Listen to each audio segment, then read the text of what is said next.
All right. So the recording is going, so that's great.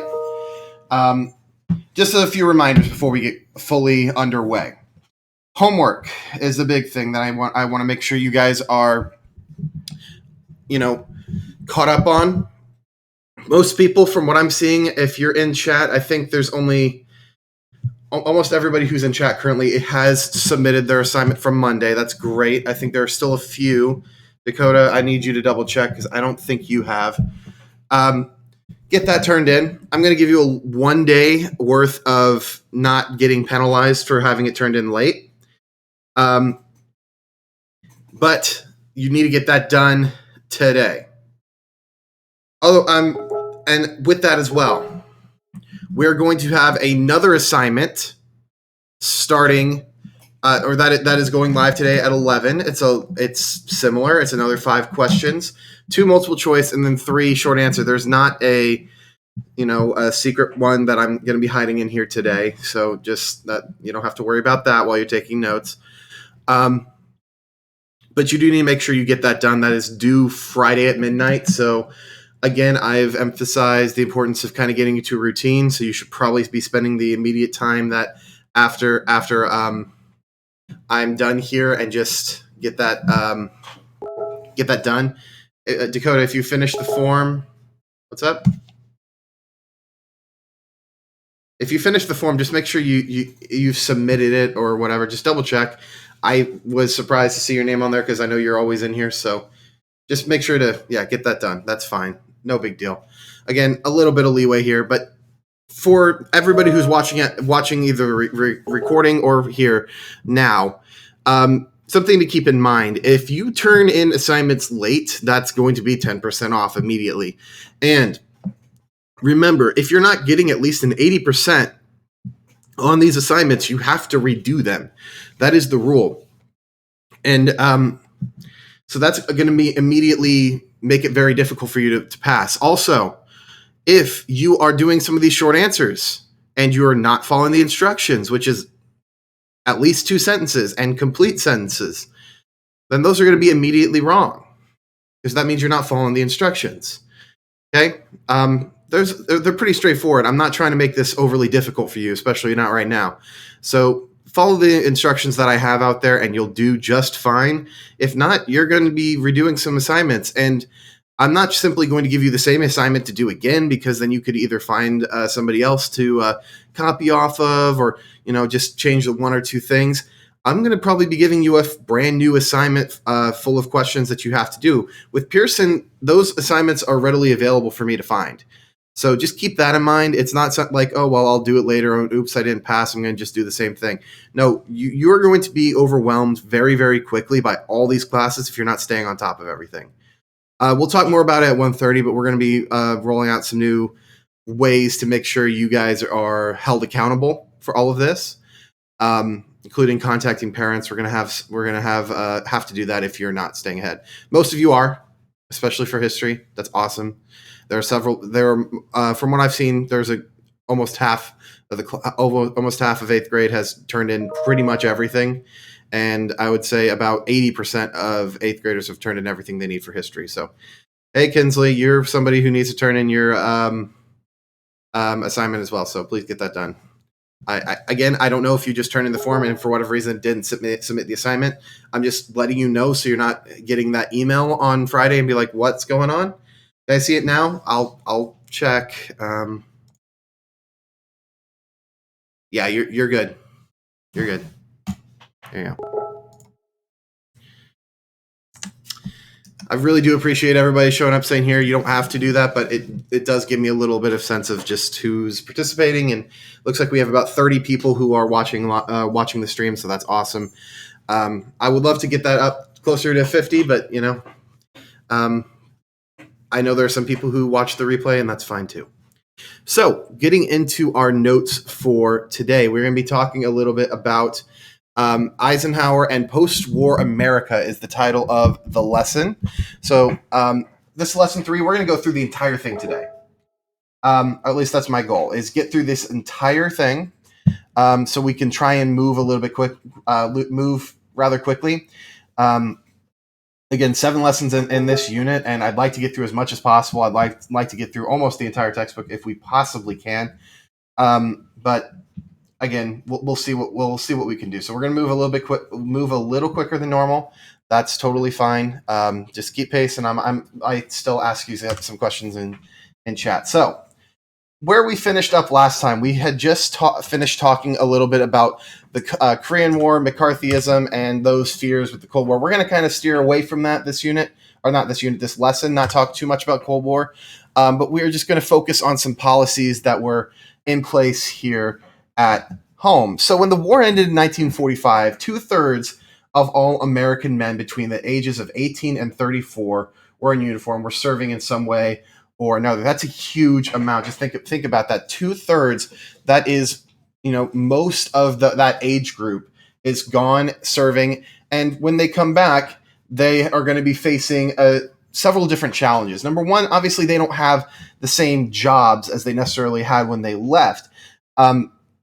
Some spots are made available for them immediately, but other spots, no. Well, we have somebody else working them, or they're not the same jobs anymore. There's something else or something. It requires you to do something else completely now. So they're scrambling to try and find jobs as best as they can. So Congress decides to pass the GI Bill of Rights to help returning veterans. So that's the government-issued Bill of Rights. So it authorizes billions of dollars to help veterans set up farms, businesses, get them back and involved in the economy in one way or another. So again, just a way for them to get to jumpstart that economy with this brand new labor force that is coming in from overseas, all hitting the market at once. Obviously, we talked about how we had women serving in factories in a lot of different ways, and some women wanted to keep their jobs, and they'd absolutely earned those positions. So those are the kind of spots where that raises the question: well, who's going to be able to keep this job now? Are we going to be? Is it fair to just give it over to the returning veterans? Maybe they had the similar job, or is that should it continue to go to the person who was serving or working in that job throughout the war and doing a great job with that? And they've proven that they deserve that job too. So you have a lot of those questions. So this is just a way for the government to try and boost the economy and give new opportunities in different ways to these veterans. Many people also receive loans to pay for college. So if you're a little younger or you want to really go that route, they were able to get some of those. And with this a huge amount of money basically being pumped into the economy by the government, naturally you're going to have a little bit of inflation, and it becomes a pretty big issue, especially in those years immediately following the war. The rising demand for goods leads to price increases, which leads to more money need to be pumped into the economy, and it creates this big spiraling problem. And it all falls now on the shoulders of President Truman. What was the beginning question we have to answer? What do you mean, Kinsley? I didn't do like a secret one, or if that's what you're talking about, like question 4 on last time. Don't worry. If that's what you're talking about, there's not one this time. It's just going to be 5 questions. For question 4 from last time. Oh, okay. It was what's your favorite way to greet somebody during the pandemic? I said finger guns. You can say whatever. You can steal mine or do whatever you want.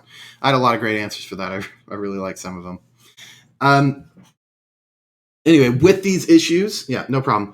With these issues continuing to grow in America, you have strikes. Obviously, are going to spread, and just a lot of uncertainty. And a time which should perhaps be a little bit more prosperous. And we're going to see how that gets changed around in a little bit. But right now, the economy is uncertain. People are a little nervous about diplomatic relations across the world as well.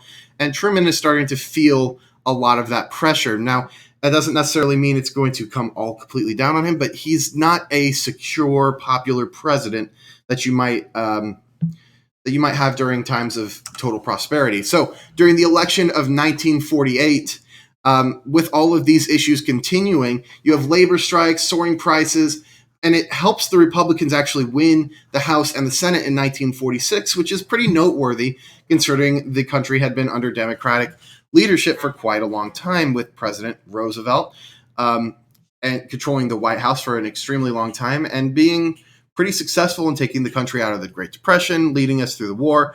But again, all it takes is a little bit of economic uncertainty, and the parties that are in charge of the White House and the Congress are going to flip.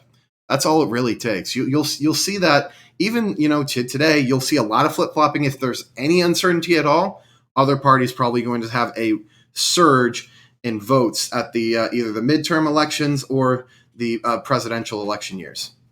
So every projection this year in 1948 thought that Republican nominee Thomas Dewey would win decisively. Yes, there's that name again, fifth period. And no, I can't hear you make fun of it, so haha.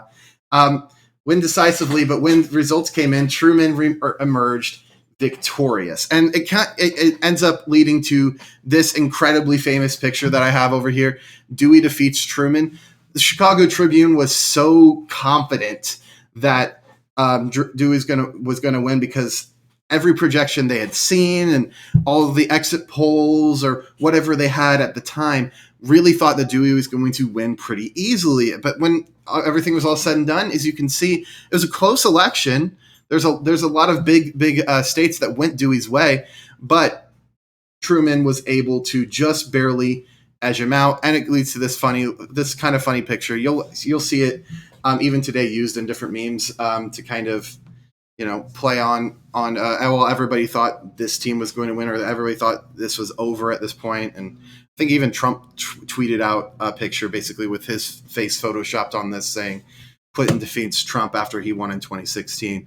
Because honestly, that's one of the best comparisons to this election. That in 2016, everybody thought that Clinton was going to easily win up to the day of the election, where people were giving Trump literally a 1% chance in some places. So it's kind of those parallels there once more.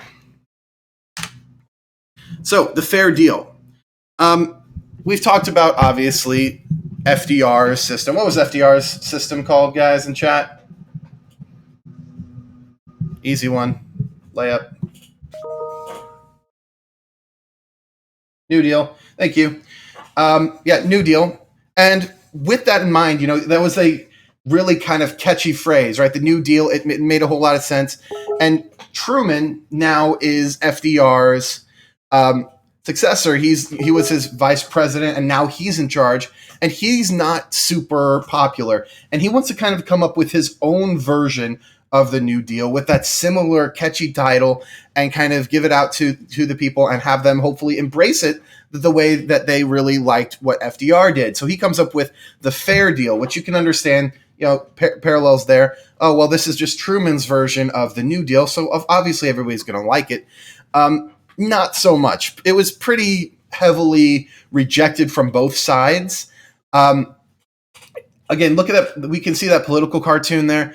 You've never had it so good trying to, build up this whole thing. And then in the back, you can see that this isn't an actual building. It's, propped up by inflation, war spending, basically a false promise, not actually very positive. So that's what that political cartoon there is saying. So by the time Truman is out of office in 1952, he is incredibly unpopular. I was actually just browsing some stuff from 538, which is a really cool analytics site if you're into that kind of stuff. It allows you to compare approval ratings for presidents across the years and see Trump's at this point right now during his presidency. At this same point, Reagan was at a 50% approval rating, whatever. But so it allows you kind of to look at that. By the end of Truman's presidency, he was down in the 20s and 30s in terms of approval rating, which is just as bad as it gets. So nobody was excited to have him. We think back to his firing of General MacArthur. Not a very popular move. he had done a lot of things to kind of lose that popularity by the time he was out. So we talked about the election of 1952 already. We had Dwight D. Eisenhower able to win, and then Eisenhower in turn becomes one of the more popular presidents, as a lot of his limited federal spending plans out there turn the economy around and lead to a long run of prosperity for the United States. It was very, very popular across the nation, and he is able to win re-election in 1956 relatively easily. You can see down here just a small amount of southern states voting Democrat there, pretty solidly toward again pretty solid re-election there for Eisenhower. All right, and we're going to take a look now at the baby boom, everybody's favorite topic. I've probably had questions about baby boomers, I don't know, almost every week throughout the entire year. So we're going to take a look at exactly what our textbook says baby boomers are and why that started and what that means. So just take a look at births by generation in the United States. You have the silent generation, which that's my grandparents right now, just at the very end. So that's 47 million. Silent generation. Why does anybody have any idea why that would be called the silent generation?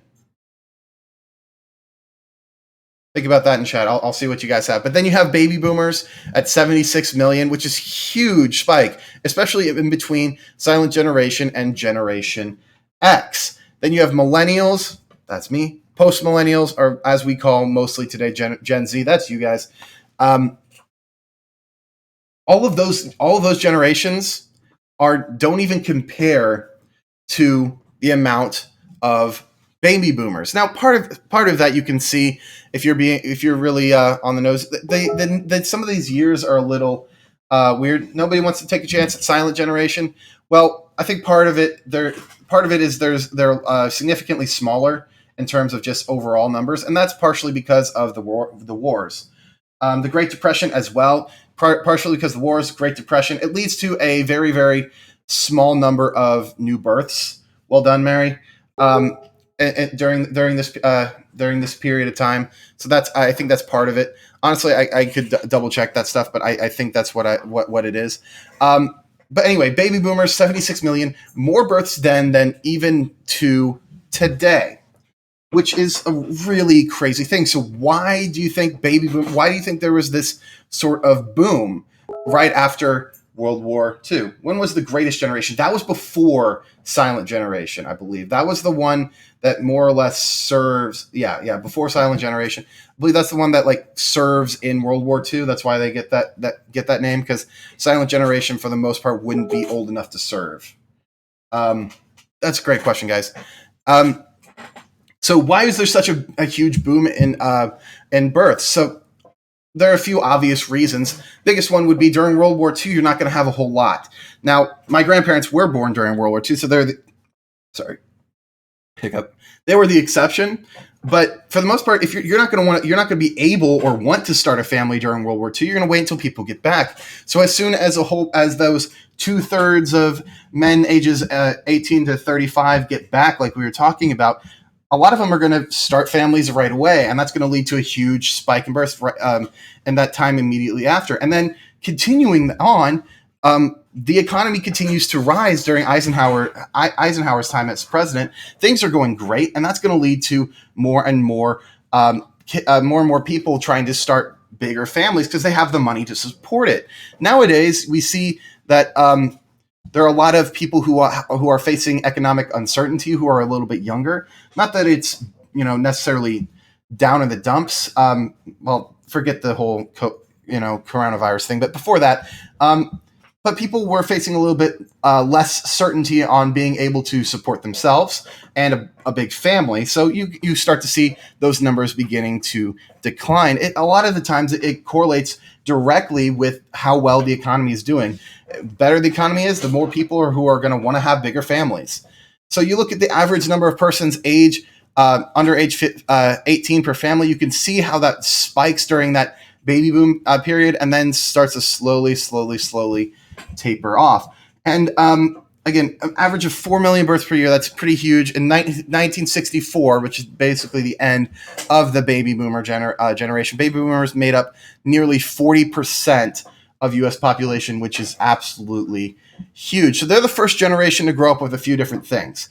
A lot of people say that what generation you're a part of is really defined by what you grow up with, what you remember, what shapes your time when you're young. So they're the first generation to grow up with television, rock and roll, the Cold War, and nuclear weapons. So all of those kind of shape the way that they become, adults. For you guys, obviously, you could think of some things that you grow up with that, maybe your parents or your teachers say, well, when I was your age, we didn't have smartphones and a computer in our pocket. That's what helps define your generation. That's why some people have tried to, label even the youngest generation now the iGen, right? So yeah, and so they were defined by these different things: television, rock and roll. And we're going to take a look at some of that and what that looked like during the 50s and 60s eventually. So post-war prosperity, we've kind of already hinted at this. In addition to the baby boom, there was an economic expansion in the post-war years. New technology were added to the boom by promoting steady rises in productivity. As you know, better technology means you can produce things at a much faster rate.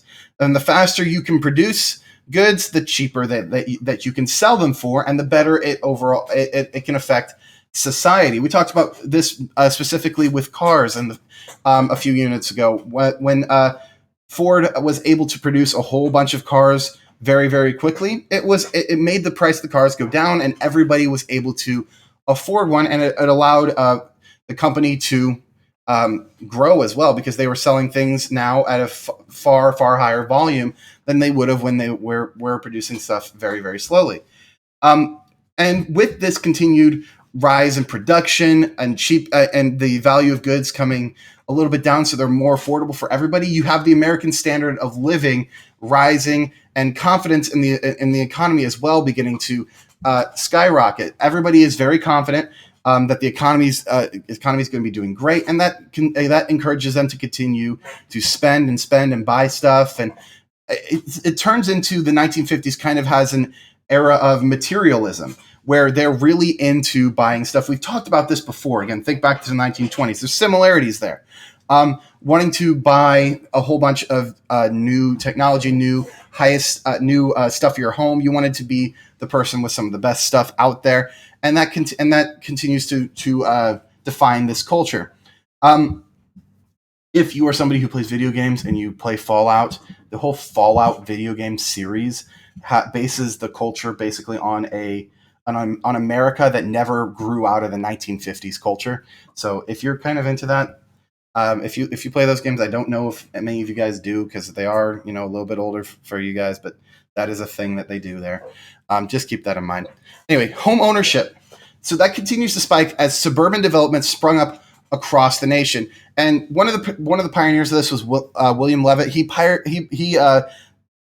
sets up a new way of building suburban houses in record times, basically able to put up many houses in the span of one day. The way he does it is they look all incredibly similar. They basically are identical houses, and they pre-build these parts, and then they are able to assemble them in the matter of just a few days. So it leads to this continued suburban explosion as people continue to move to those areas. You can see how our home ownership graph here continues to rise and rise and rise from 1940 to 1960. This is now readily available to many, many people. Important thing to point out here with the suburban development. Cookie cutter houses. Thank you, Gage. That's absolutely it. Yes. That's a term just for these houses. They're so similar that they follow the exact same mold. They look pretty much identical. It's kind of creepy when you see some of these pictures, because it's like every single block looks the exact same. Like, what is going on here? But yeah, they were able to do that and produce these in very, very quickly, and then sell them for a little bit cheaper than you might maybe were able to before. Important thing to point out with suburban developments. A lot of people with a little bit of wealth, like the middle class, would oftentimes flock to these suburban areas, and they were oftentimes promoted to be these almost white-only places for a lot of people to move, especially for William Levitt's initial projects in Long Island. He was he didn't he advertised very, very strongly to white people and didn't want anybody else necessarily coming out there. And it's how a lot of these suburban areas are still kind of shaped today. You see, there's not as much racial diversity in certain, especially in certain parts of the country in the suburbs. Just something to keep in mind. That's still not it's nowhere near the levels today that it was back in the 50s, but it's something to keep in mind. All right, and so with these suburban developments, what area is going to be extremely impacted by that? How about Houston, Texas, and other places in what's known as the Sun Belt? Sorry, I'm kind of stumbling over my speech right here. Let me take a drink real quick. All right, sorry. So the Sun Belt. You can kind of imagine why this is called the Sun Belt. Look at all these states. They're in the southernmost portion of the United States. They're going to be oftentimes these states that are hit the hardest come summertime. Very, very warm climates. Doesn't usually get to the point where we see snow in many of these states. And this is going to be the new area where people are going to be moving to. So you have a lot of these cities that are continuing to develop this suburban feel in the southern United States. Think of a few cities in particular. Houston, one that continues to develop later on in the 1900s and really, really spread out wide. Houston is basically turned into this gigantic suburban city where you have to travel a long, long way just to get to downtown, but you still say you're living in Houston. For example, my address says Houston, and if I wanted to go to downtown on a typical day, it's going to take me 45 minutes.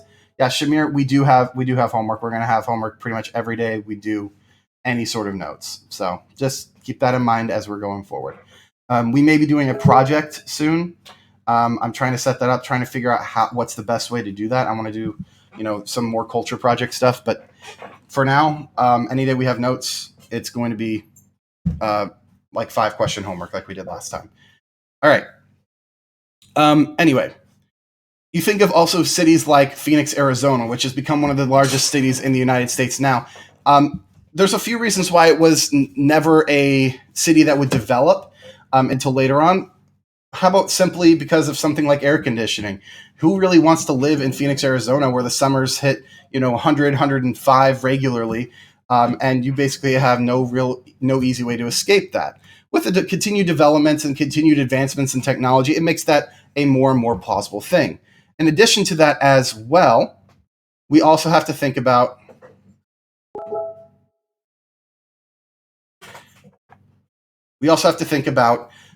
the continued development of the automobile. How's the online project going to work? That's what I was kind of saying. I want to figure out a good way to do that that's consistent, and I can help you guys out.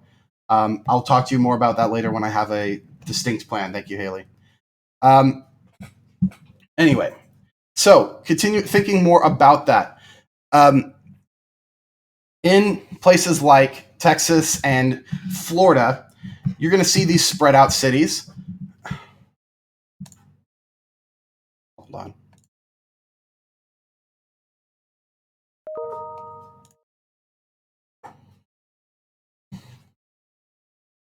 There we go. I don't know who's spamming stuff, but now's not the time. Anyway.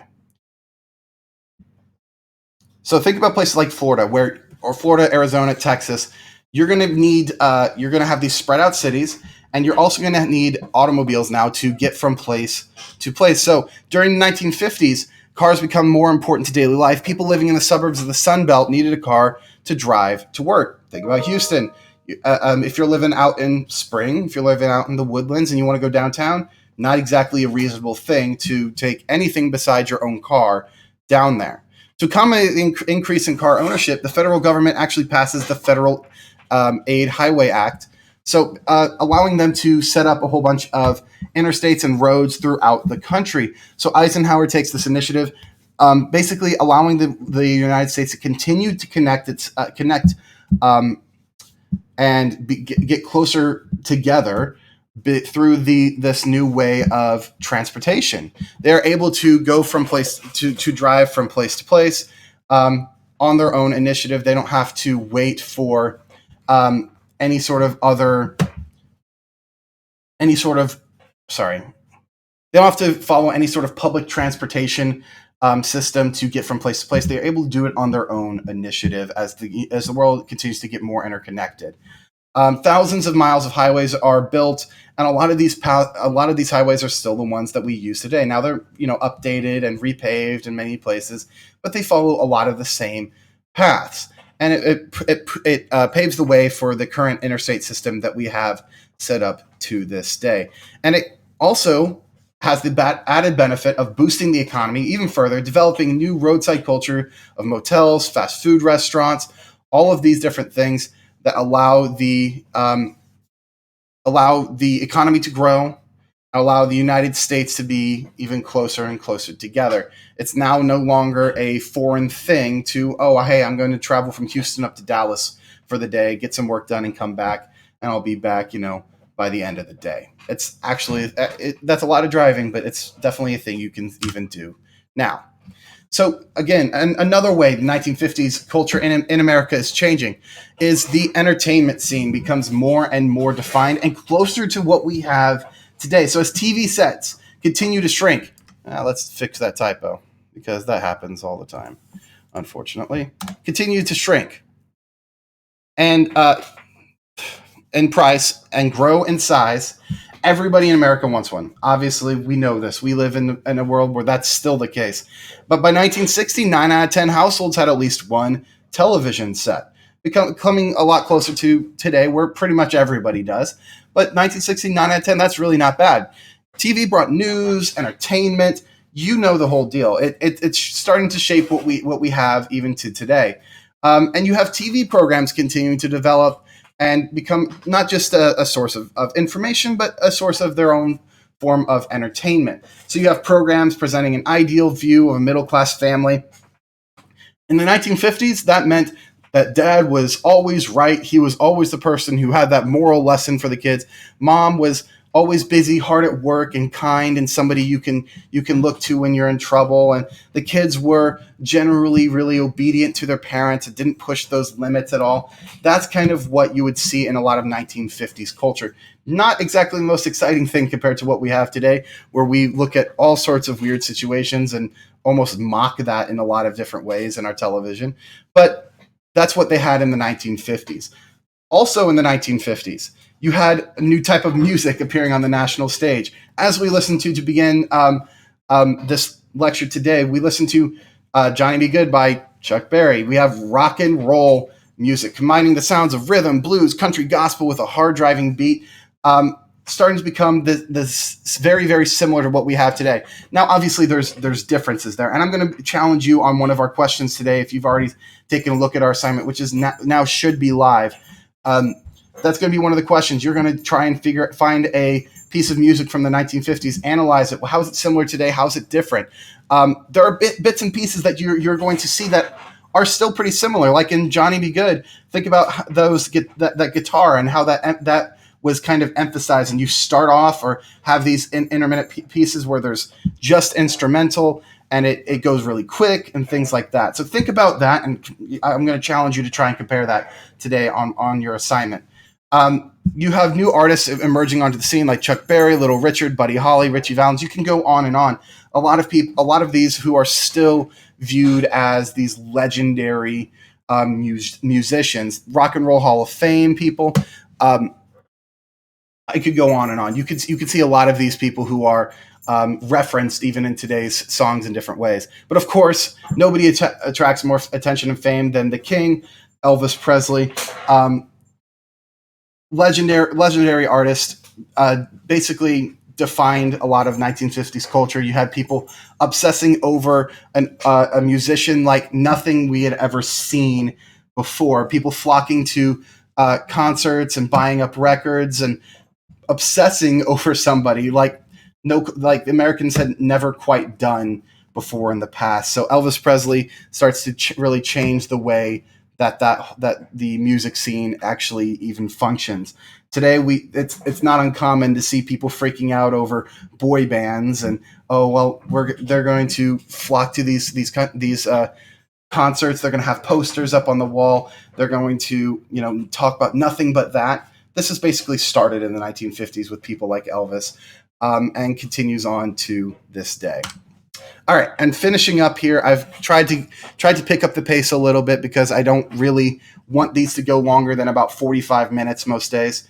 But we're going to talk a little bit about underlying discontent and what that was like in the 1950s. So we kind of already talked about this incredible. We're going to talk about that right now.